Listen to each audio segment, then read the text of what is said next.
Betting on sports can be hard, but hiring Morgan & Morgan is easy. Morgan & Morgan is America's largest injury law firm. They have over 100 offices nationwide and more than 1,000 lawyers. Their fee is free unless they win. For more information, go to forthepeople.com/bestbets or dial pound law, pound 529 from your cell phone. That's forthepeople.com/bestbets. This is a paid advertisement. The numbers told the story, they always do. It's one of those idiots who believe in analytics. This is A Numbers Game with Gil Alexander on VSiN. Welcome in, everybody. Good Monday morning to you, as it is A Numbers Game with our guy, Kelly Bidlin, as always, holding down the fort in downtown Las Vegas at our Circuit Sportsbook Studios. I'm Ben Wilson, in for Gil, who's out this week. But, Kelly, it is great to be back with you, sir. And we have just a couple of things to talk about. I heard it was quite the interesting weekend. Yeah, man. In the sports world, wasn't it? Absolutely. It's great to be back with you. I was trying to remember driving in today when the last time you and I have done a show together. It's been like a whole 5 or 6 months now. It's crazy. It's like the longest it's been. I know. Last time I saw you, you were deep into the punch bowl at a Halloween party. That's basically where we were That's at. right. I'm sure there were a lot of people that felt punch drunk yesterday, though. I mean, I don't know how your day went. At least for me, got some good fortune with a couple favorites who were in danger and pulled it out. At least Minnesota and Miami. Minnesota, it wasn't all that close in the end. Miami, it certainly was, as we'll get to all the games that happened in Week 14. You want to start, though, with a little Circus Survivor talk today, Kelly? Yeah, because it kind of felt like, and this, again, we will normally on Mondays, we have the Guessing Line show with Gil. We will do sort of our mini version of that. We will talk about all the games that did happen and thoughts as it leads into look headlines here for Week 15. But we also need to get to the college football playoff, because that was kind of a big deal that happened yesterday with the bracket reveal, opening lines, futures now out. And we will be joined by Stormy Buonantony, our fellow host, ESPN reporter, coming up this hour, and Chris Felica, known as the Bear, from Fox Big Noon Kickoff in our second hour of the show. So we'll have plenty of college football talk to get to. Just the quick update, though, as far as Circus Survivor goes, 50 different individuals across 52 entries coming into yesterday. So much potential carnage, Kelly. You think about it.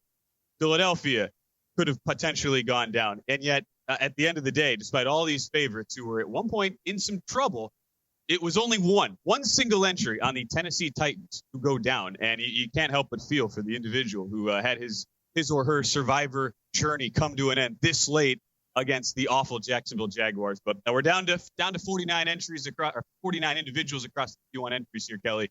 Titans the only one that went out. And there was a point yesterday where you're like, Eagles, Dolphins, Saints, even the Bucs were not out of the water. 4-point game in the fourth quarter. Mm-hmm. Steelers were in a tight game early, and at the end of the day, only one goes out, and your intrinsic value nearing 275,000. Yeah, not too many of those yesterday. Just easy skate to victory wins for those teams. Like you said, I mean, if you were on the Eagles, you were sweating big time late into that game.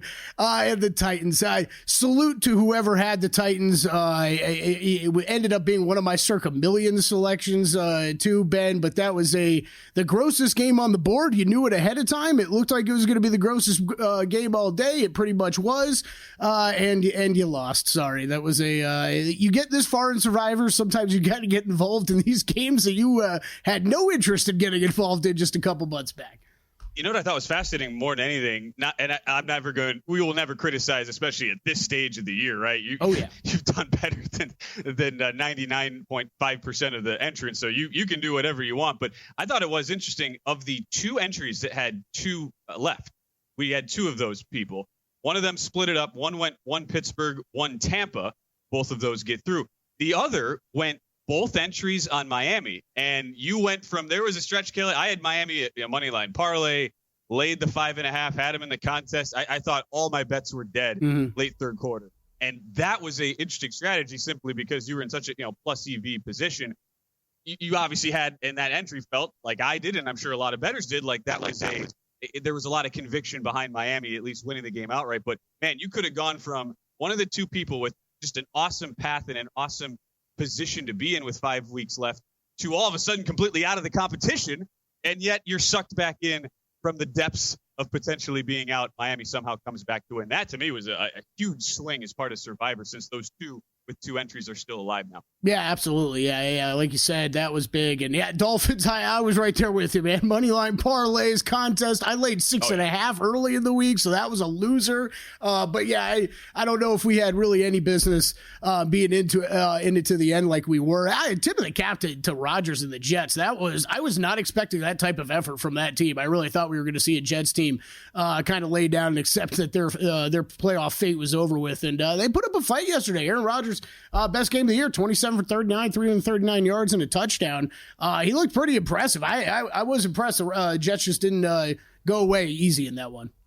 I mean, look, what a day for the New York teams, Kelly. The Jets and Giants, both with workman-like covers for their respective bettors, and the Mets so apparently win the Juan Soto sweepstakes. So, I mean, what a day for New York. Mets, by the way, now 8-1, third on the odds board, ahead of the Yankees at 9-1. So, anyway, for the New York teams, it wasn't completely all disaster and everything like that. But we'll get to more of the NFL here in a little bit. All of our thoughts as we now have the Week 15 lines that are out. We'll get to that here in a little bit, Kelly. But before we do anything else, just spend a few minutes here to open the show talking college football playoff now that the bracket is out.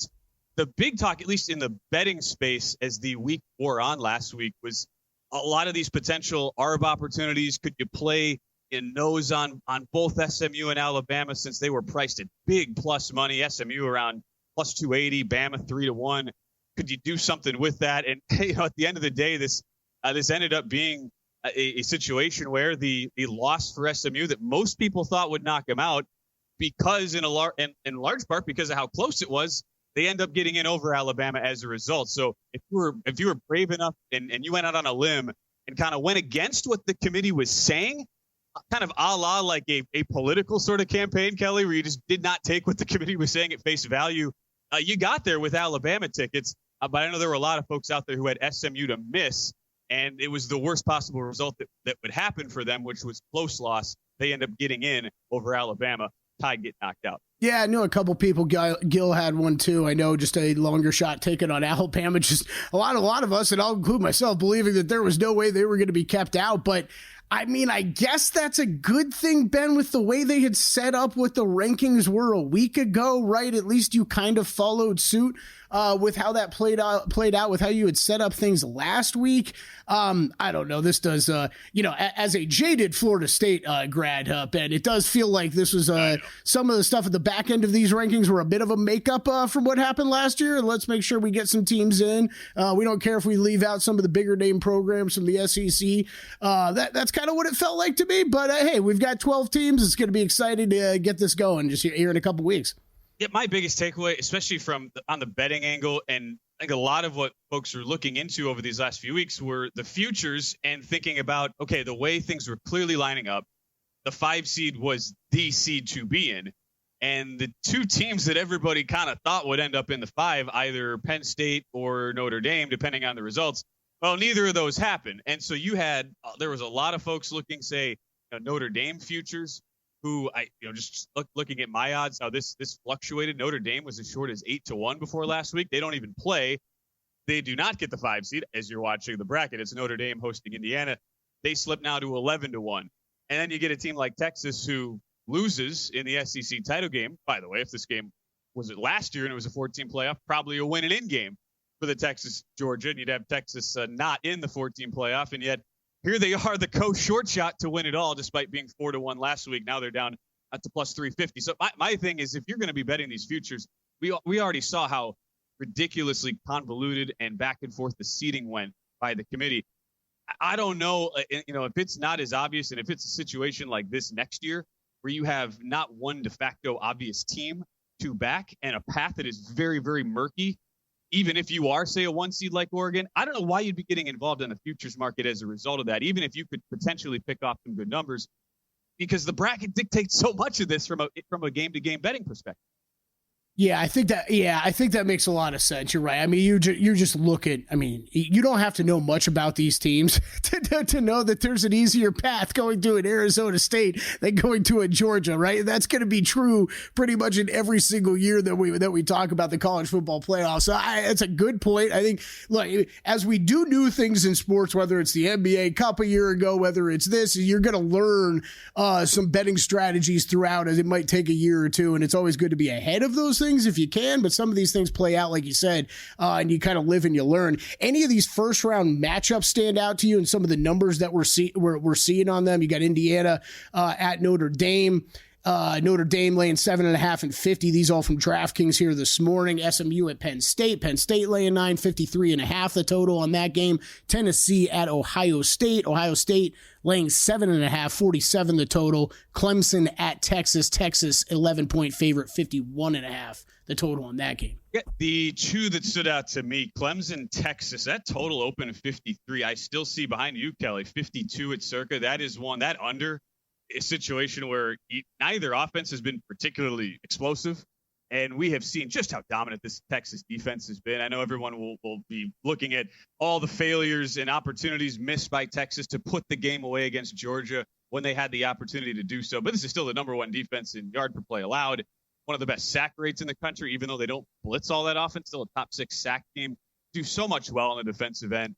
I wonder if that kind of gets ignored because of the struggles of a Steve Sarkisian coach team in big games in the lead up to this. And I don't have much faith in Clemson being able to move the ball consistently. I do feel like the only way Clemson really hangs in there is with a defense that was conducive to giving up some explosive plays, and we saw that in the SMU game Saturday night. But from a play-to-play perspective, was still pretty solidly top 20 in the country. 52, that's a big number. I went first half under angle in the Georgia-Texas game, Kelly. I would not be opposed to doing that either. So that was the big one for me, and I don't think anybody would be shocked, would they, if Tennessee went into Columbus and won the game outright?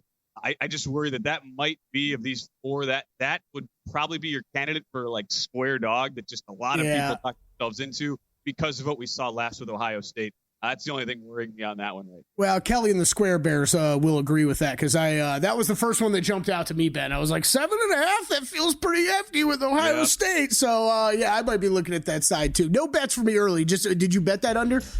Clemson, Texas? I'm waiting here, but I with the 52s out there today, that will be a bet for me. Yes, Clemson, Texas under 52. Well, go ahead and lock it. Boom.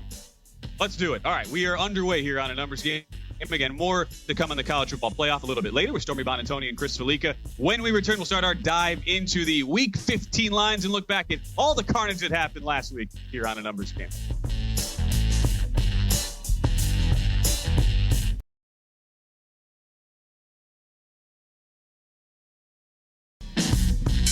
A numbers game on VSiN, the sports betting network. This segment of A Numbers Game is brought to you by Zyn Nicotine Pouches. There's only one number one draft pick. There's only one champion at the end of the season. And there's only one nicotine pouch brand in America that outsells the rest, and that is Zyn. Zyn is a smoke-free, spit-free, hassle-free nicotine pouch that can be enjoyed anywhere, anytime. Find your Zyn at Zyn.com. That's ZYN.com. Warning, this product contains nicotine. Nicotine is an addictive chemical. Those are the dulcet tones of Ryan Hunter welcoming us back here on a numbers game, and look who's here in studio off of just a wild, zany Sunday with the college football playoff being set. It's Stormy Bonantoni who's hanging out with forcing Kelly to move his double bunk bed setup over there, a la the Step Brothers. I had so much room. So much room for activities. Well, not anymore. Not anymore. Stormy is here. Host of Money Moves coming up right after us, and the Pro Football Tailgate Show, ESPN sideline reporter. Stormy, how was the Sunday for you? The first time with this college football, the 12-team playoff. Like, what was that experience like with all the weirdness and chaos surrounding it as you were on the air as it played out? Yeah, it was super fun to be on the air for it. I feel like typically we're in preview show mode, so we don't get a lot of live action. I always geek out when we have like the London games and we have live reacting to stuff. But obviously I'm such a college football person with what I do at ESPN. And it was super fun to see the unveiling as it came through, everybody sweating whether or not it's going to be SMU or Alabama in that moment. And I think that the committee did the right thing big picture for that decision and setting the right precedent that conference championships should not impact you negatively when if you hadn't played this game, you would have solidly been in the field. So I like what they did with SMU. I think that Alabama fans need to relax a little bit, and all of the talk about from the university side about how this is disincentivizing them to schedule hard non-conference teams, yada, yada, yada. But you didn't schedule hard non-conference teams, and you lost to two 6-6 teams in your own conference. So what are we talking about? So I want to ask you guys, I agree, and I think that that's something that's been an issue with Alabama and some of the SEC teams for far too long. We'll see if they start doing some different scheduling. I want to ask both of you guys, though, this. You hit on something there, Stormy, which I'm very interested in. Is this more about setting a precedent for years to come, and do we think they're actually going to stick to that, or throw out all the rules that we think we know 3 years from now, and this was more important to get right in year one? Well, I think that regardless, we're going to have a lot of change that comes just beginning next year with what this looks like, because already you have so many people that are upset for different reasons, where it's the conference champions getting the automatic buys to start things off. And why do you have a team in Boise State and Arizona State that are getting first round buys instead of the best teams that are in the field? And no shade to Boise State and ASU, no shade to SMU getting into this thing, right? And I am somebody who is such a proponent for the little guy. SEC, Big Ten, you guys have had this for years. Let us have our moment, okay? But I do think as far as year one goes, yes, this was really important. And you know that the selection committee in general, they want to make money. They want to keep having these conference championship games. They don't want anybody thinking about opting out or forfeiting those games because they think it's going to negatively impact them. So at least for now, it's very important. Ben, I don't know. What do you think? Yeah, no, I definitely felt like as far as, precedent, it's always going to be goalposts seem to move because that's how it always is. Sure. And it's not like they were going to sit there and go, oh, this is how the seeding is going to be.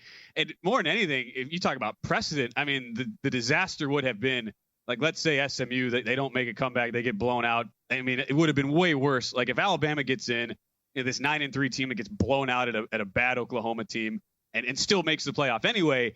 And then you have the committee sitting there and going, well, yeah, I mean, SMU, technically, because the argument before was like, well, let's maybe just say we all got COVID and not even play this game and just forfeit, because that would be better than potentially having to play. The can of worms that would have opened up would have been so negative and so detracting to the whole final stretch, the conference championship week, the whole into the playoff experience. Would have been really hard for them to kind of wrangle their way through that. I would think, guys, from the the public perception perspective, but they didn't do that, and they were fortunate, I would say, Stormy, because SMU makes this comeback and makes it close. But it's really just the seeding you have to get right. You can't just allow this team like a Texas, right, to luck box their way in, kind of back their way into the 5 seed. And as you've talked about already, as we've seen with the odds, you go from 4-1 and now your odds shorten. Your co-favorites plus 350 with a loss, and you get fortunate in sliding to the 5 seed. They clearly didn't want to or plan for that to happen, but now you're going to sit there as double-digit favorites your first 2 games, most likely. Yeah, it's funny. And just one last thing on the SMU of it all is how much, as an Alabama fan, were you just hoping, like, SMU, just do your job, right? just finish this thing. Yes. And then the whirlwind of emotions that you're probably having during that ACC championship game, you're like, okay, well, Clemson's going to blow them out now, so just make this a huge margin of victory, so it's no question SMU doesn't deserve to be in the field. Then they claw all the way back. You're like, okay, now just please win then. Just like come all the way back and finish the job. So just a crazy whirlwind of emotions there.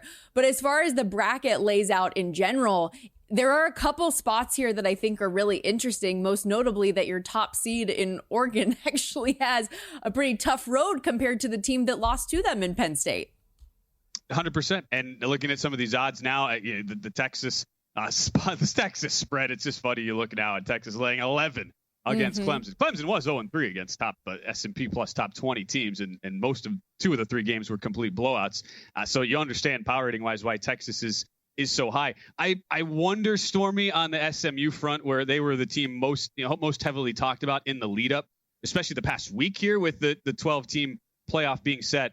They go to Penn State, who have just been horrendous in these big game scenarios under James Franklin. Happens again in the Big Ten title game over Oregon. Could not get a stop for a team that prides itself on defense. Market has gone up here on the Nittany lines. It's out to 8.5, opened 8 in most places, and now we're seeing even DK up to 9 here. I can't help but wonder if SMU is the team that a lot of folks come in on and just sort of auto fade simply because the resume was so much weaker as far as these Power 4 teams compared to the rest of the teams in the field here. How do you feel about how they are actually going to look as that team that could have been the most disrespected team and left out but maybe the market just continues to disrespect them, even though they actually got in the end of the day. I mean, keep letting it grow, and then I'll come in on the other side, maybe here with SMU, because I don't necessarily think that they're this easy out that everyone is assuming them to be, and that Penn State is this massive step up in class like maybe some of these other teams would be. I have been someone who's been saying for a while about Penn State's defense that is so highly touted and how amazing they are, that they're a little bit fake. And you look at the offenses that they've played throughout the course of the year, then when they finally do play a good offense, and let's say USC, for example, they gave up 30 points in that spot. And then against Oregon in the Big Ten championship game, they get exposed. And I'm not saying that SMU is Oregon offensively, or that Kevin Jennings is Dylan Gabriel, but I don't think that it's just a game where Penn State's going to come in here and walk all over them either. Sure. I completely understand. It leads me into thinking about these 4 spreads here. Stormy Buonantony with us in studio talking college football playoff, the 12 teams that are out now.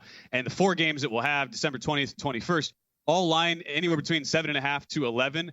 And I can't help but think, though, there's going to be so much underdog money coming in just in general with these kind of the sour disposition of where so many of these favorite teams are at, especially Penn State with what we saw last, Texas, Ohio State with what we saw last. And even Notre Dame, who was not all that tested down the home stretch of their season, the first team into that playoff. Of the 4, Stormy, underdogs, which would surprise you the least were they to pull an outright upset? That's a good question. Okay, it's like we'll borrow it from the Megapod, which you made your outstanding debut on a couple weeks ago. Which are the favorites most likely to lose outright? We'll just flip it around that way. Yeah, this is a tough question because I feel like these favorites are going to win. Like, just something in my soul and body and mind tells me that the favorites are going to win the games. Whether they cover the big spreads is another question.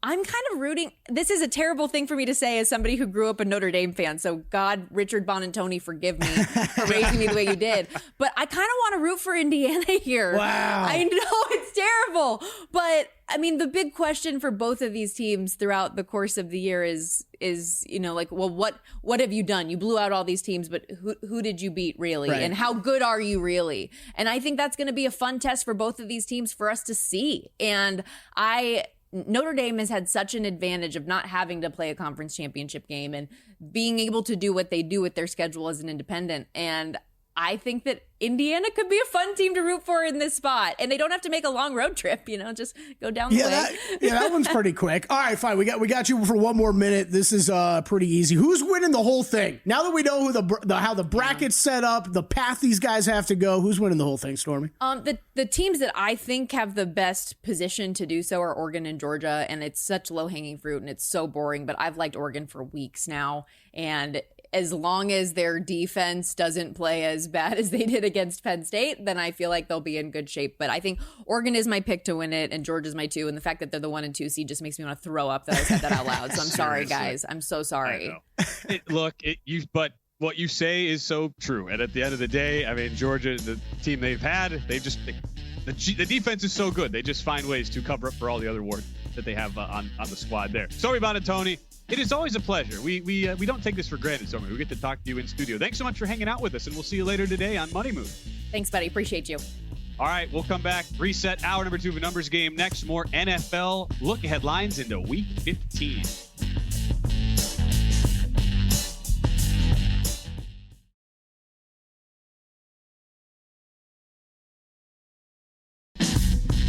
A numbers game on VSiN, the Sports Betting Network. Looking for some action? Our friends at First Bet have you covered. Sign up today to unlock exclusive promotions, plus watch and wager on hundreds of exciting horse races every day from across the country and around the world. Sign up at firstbet.com. That is the number 1, stbet.com, and you can use promo code VSiN200 to claim a 20% rebate for your first 60 days, up to $200. Head to firstbet.com today. Still to come, we will talk our opening thoughts. Bills, Lions, Packers, Seahawks, Steelers, Eagles, Kelly Bidlitz. Great game for Week 15, but it was a massive college football weekend. We have to get to our man Chris Fallica joining us on the Progressive Guest Line. I'm sure, Kelly, you were awfully just enthralled listening to our off-air conversation about the Delta qualifications for status for next year. Two big Delta Club big shots. Okay, sorry, it was a conversation I could not be a part of. I'm just not as cool as you two. Okay, come on, it's not like we necessarily enjoy all the travel. We're used to it. It's Chris Fallica joins us fresh off a BOI SLC JFK routing from after being there at the Mountain West title game. Chris, how you doing? How did the weekend end up treating you here with the zany college football happenings and the 12-team bracket officially out now?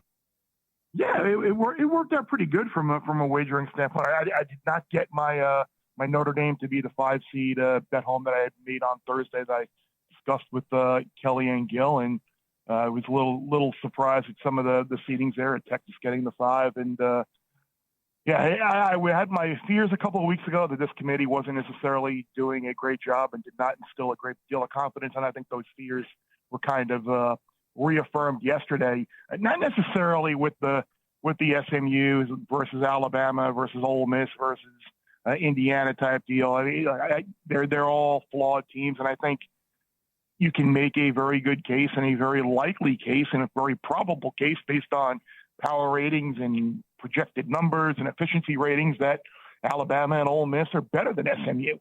But the committee kind of put themselves in a corner last week, just having SMU ranked ahead of both of those teams, where they were telling you that right now they're in. We think they're better than those teams. And they also went out and said that, yeah, we really don't want to penalize anybody for a conference championship game. So it was there for them to basically leave things as is, and they did. And that's fine. I mean, it is what it is. We're going to watch. We're going to bet. The biggest problem I had with the bracket was, how did they put this thing up? How did they rank these teams and say, okay, yeah, this is good. This is right. We got it. You got Oregon, only undefeated team in the country. Number one, you're going to put them in a bracket where they're going to have to face either Tennessee or Ohio State and then potentially beat Ohio State again. Then potentially win that game. If they win that game, you're going to play Texas in the Cotton Bowl in Dallas in the semifinal. And then if you win that game, then we're going to have you go to Atlanta and probably play Georgia for the national championship. Like, remember like in the past however many years, like it's been the committee when I was in the 14 system, it was, we're going to go out of our way to like not put the number 1 seed at a home field disadvantage. Well, not only did they do it once, they potentially did it twice. So that was my biggest thing. And then I guess the only other thing back to SMU was, it was clear that SMU was the last team in the field. So like the fact that they were not the 12 seed bothered me, because Clemson had to be ranked ahead of them because of winning the conference title game, and they won. But the biggest issue was you would have had to, if you're going to put SMU in, you want to have them right behind Clemson. They would have had to put them behind all those SEC teams. Then you couldn't put them in. So then you kind of pitted themselves into a corner. No doubt. And Oregon, you look at some of the odds now, just on the to make markets for the title game. Oregon to make is plus 190 just to get there now with the path that they have. Texas is the one that it's the fascinating now case study just from the betting perspective, Chris, that you get a Texas team that just luck boxes their way into the 5 seed, and you go from 4-1 to now the co-favorites at plus 350. I'm sure the general betting sentiment, especially after what people saw last and how Texas had all these opportunities to put away Georgia early, couldn't do it, the missed kicks, the untimely mistakes, end up losing that game. But I can't help but wonder as these couple of weeks go on until the playoffs start, will we kind of just forget that they are still arguably the best defense in the country, statistically showed that most of the year. And, plus 350 odds makers are now really making you pay the tax here on getting the 5 seed. But it's funny. We went from this whole stretch of, all right, hey, Notre Dame, Penn State, those teams will be in awesome positions were they to get the 5 and are worthy of these longer price bets, to do we feel the same way about Texas, even if the odds are shorter, when, the path is as gift of a path as you could have, being 11-point favorites, as we already know, to start things out at home against Clemson. Yeah, I don't expect them to have much trouble with Clemson, but I think moving forward, you're right. Offensively, they have some issues. You're going to be facing some very good defenses the rest of the way, and who knows if Wisner can get going. And certainly they were unable to run the ball on Georgia. Quinn Ewers still floats some balls out there. Their defense will keep them in a game against anyone, but it's just hard to be able to back a single team on that top half of the draw, because they're all going to be basically toss-up games, and the 2 quarterfinals there, and then the semi up top there, just with how the bracket went. Texas is one of those. I even pointed this out too. There's 7 at-large teams in the playoff. 3 of them didn't beat a team that's currently ranked. So, like, to award Texas the 5 seed in kind of, again, look, I know you got to ding Ohio State for losing at home against Michigan, but they still had the best resume of any of those other options for the 5 seed. So I was a little surprised they went Tech. Would I be surprised if Texas were playing in the national championship game? No, I would not. Would I be surprised if they were to lose to the Oregon / Tennessee / Ohio State winner? No, because they'll beat Arizona State. You talked about like Notre Dame and Penn State. Like, I think we were all, I don't want to say we all, I was just kind of questioning how good these teams are. And these would kind of be teams that I thought might be very teams that we want to play against in the college football playoff. But to have that draw now where you've got probably the three weakest teams maybe in the playoff, Indiana, SMU, and Boise on that side of the draw, like, it really, really opens up. And again, with Carson Beck now off for Georgia and their inconsistencies this year, like, trying to figure out a way to maybe monetize that. Like, is there in those markets, like, is there a way to either play Penn State or Notre Dame to reach the semi and maybe not win it all? Because I know those markets exist, and I heard you and Kelly talking about like over-unders for total win totals. But I think Georgia's going to be hard to beat and hard to deny getting to the national title game. But I certainly would not argue with anyone that wants to say, hey, look at the body of work over the year. This is a team that managed to lose games, be in close games, nearly lost to Georgia Tech, and now they don't have Carson Beck. I totally get it. But I think where they are now, I think they're going to be hard to at least deny getting to the title game. Oh, let's go Georgia. I forgot I bet them a few months ago. So let's go Dogs. Let's go Dogs. Chris, those better price then. Yeah, I did. A slightly better price. I think plus 650. So I like it. We've had the opening round numbers out. Anything jump out to you as a bet in these first wave of games that we're going to get? Yeah. I bet 2 things, and I think the numbers are still there. I think maybe you lost a half a point on Indiana Notre Dame. I played under 51.5. I think 51 is still available, so that's fine. Look, we saw Indiana against the only 2 teams with the defense worth anything all year long, Michigan and Ohio State, absolutely manhandled them. They struggled to run the ball on either team at 150 yards in the game against Ohio State. Now you're going to go to Notre Dame, who's a defensive-minded team, and they're going to be looking to kind of run the ball with love and control the clock and keep IU off the field. So I played under 51 in Indiana, Notre Dame, and I played under 47.5 with Tennessee, Ohio State. I'm pretty sure that number is still out there in places like the Ohio State offensive line is a big issue, certainly going against the Tennessee defensive line with Pierce. That's certainly the strength of the Vols team. I think going on the road, I would expect Tennessee to struggle with Ohio State. That pass rush, we saw Tennessee go on the road in Georgia really struggle to move the ball for much of the game, struggle to move the ball at Arkansas. The game against Vandy and Nashville was really the only time they've gone on the road and actually looked good offensively. But I think they're going to give Ohio State's offense some problems, and I think the flip is very likely to. I'd be stunned if either team got to 30 here, and you may not even be in a game here where both teams get to 20. So I played under 47.5. Yeah, Fox's Chris Felica with us right now on a numbers game from the Bear Bets pod as well. Follow him at Chris Felica. Before we let you go, Chris, is of these 4 dogs, you have a very good sense in general for what ends up kind of being like that public square dog side that everybody talks themselves into. I mean, I think our first glance, we probably think Tennessee simply because so much negative sentiment on Ohio State. Do you feel the same way on that of the 4? Yeah, I think that's probably right, just because the SEC, and they do have a good quality win over Alabama. The defense will travel, and the last impression that we saw is certainly not a very positive one from what we saw from Will Howard and that Ohio State offense and that offensive line. So I think Tennessee probably will be that public dog. It was funny. Will Hill asked me last night on the Show to Bet More podcast, like, which one did I think had the best chance of pulling upset? It's probably SMU, just because they do have some pieces on offense to move the ball, and we saw Oregon with a similar type of offense. To kind of spread, dual threat quarterback. We saw Oregon really gash them and were unable to stop them. So SMU might be the one I take a shot on the money line. As an 8.5-point dog right now, going to Penn State. Chris, always a pleasure catching up with you, sir. We'll talk with you again soon. Thanks as always. Great. Take care, Ben.